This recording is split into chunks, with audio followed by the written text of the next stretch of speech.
Hello, guys. It's January 12th, 2022. And as I sit here making this video on these two does that now have been identified, it has been exactly 41 years to the day they were found on January 12th, 1981. They are known as the Harris County Does. They were a couple found near a heavily wooded area near Wallaceville Road in Houston, Texas. The man, he was estimated to be between 16 to 30 years old, white, between 5'3" to 5'9", with wavy dark brown hair, and he had prominent eyebrows, as you can see.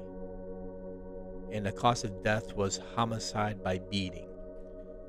Estimated date of death is between 1 to 6 weeks, but this guy, he was partially decomposed and still had a recognizable face.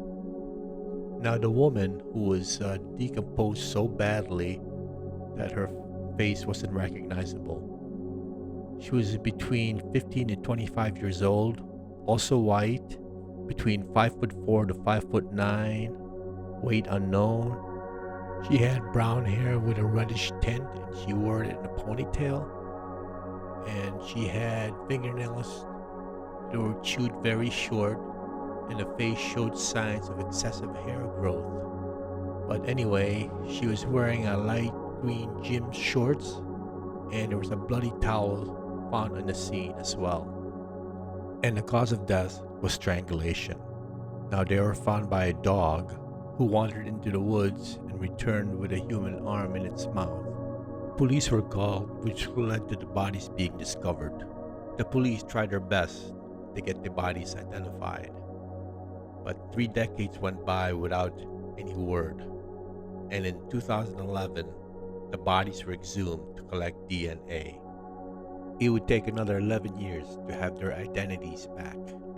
The man's name was Dean Clouse. He was 22, and the woman's name was Tina Clouse. She was 18.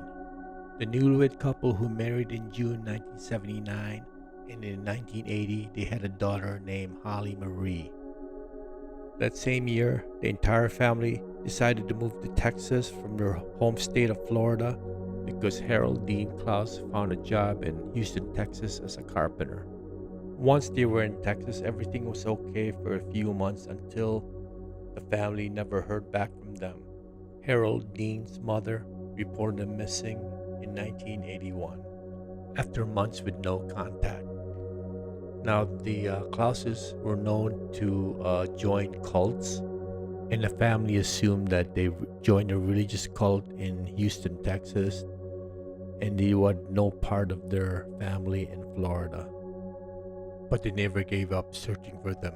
Even Dean's mother never gave up hope and always maintained that one day she will hear back from her son.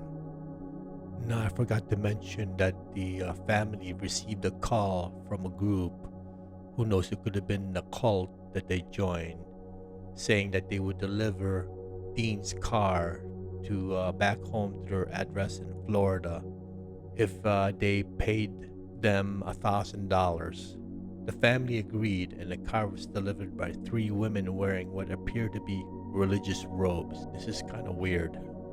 Now the mystery deepens as to what happened to this couple and their baby daughter.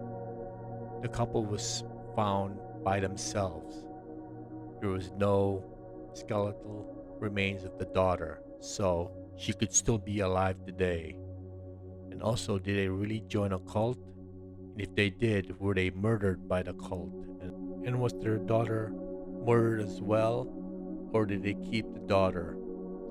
Now that they've been identified, we need some answers to lingering questions to who did this to them and why.